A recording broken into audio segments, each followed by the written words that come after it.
Hello everyone, welcome back to the channel. Today, I want to delve into a subject that has provoked some deep and unsettling questions. Did some black people choose slavery?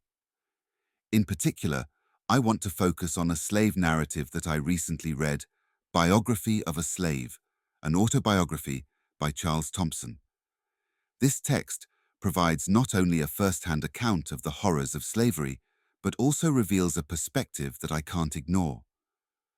Charles, like many other slaves, exhibit apparent contentment with his bondage. He wasn't driven by a desire for freedom in the way we might expect, but rather by a need to avoid punishment.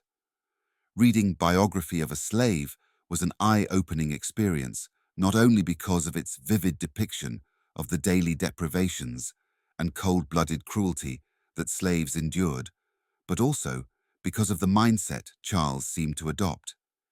He didn't fight his master or rebel against the system. Instead, he seemed to accept his position, striving to be the best slave he could be. His motivation for fleeing wasn't driven by a yearning for freedom, but by the immediate need to escape the severe punishments that awaited him.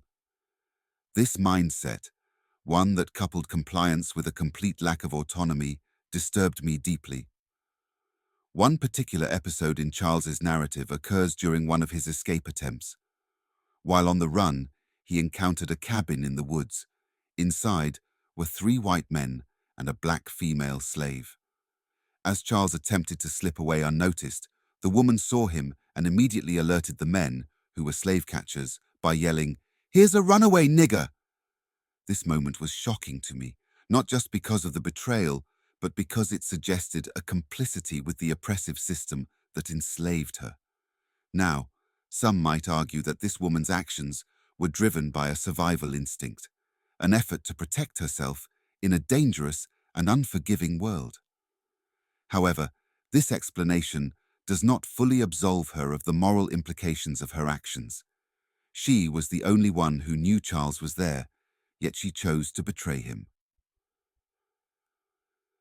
Charles' journey took another disturbing turn when he came across a plantation where 5 black men were working in a workshop. Hungry and desperate, Charles approached them, hoping to find some solidarity and perhaps assistance. But instead of help, he received a warning.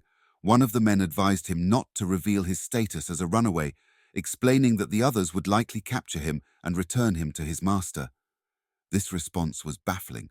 Why would these men, who themselves were subjected to the brutal realities of slavery, choose to hinder someone who was trying to escape? Once again, no one knew he was there but them. It's a scenario that forced me to confront the uncomfortable idea that some individuals may have, in a sense, chosen to remain within the confines of slavery. These men, like the female spotter, seemed to have accepted their fate so thoroughly that they were willing to betray a fellow slave. But there's an additional layer to this story that makes it even more complex. Charles, during his encounter with these slaves, was actually attempting to return to his master. He was concerned that if he continued to evade capture, his master would be forced to pay for his return. This is where the narrative takes a particularly unsettling turn. Thompson's concern for his master's financial loss over his own freedom speaks volumes. So, did Charles and others like him choose slavery? I say yes. Biography of a Slave challenges us to consider these complexities and the harsh realities that shaped the lives of enslaved people. I invite you to reflect on these issues and share your thoughts in the comments below. Thank you for watching, and as always, stay curious and keep questioning.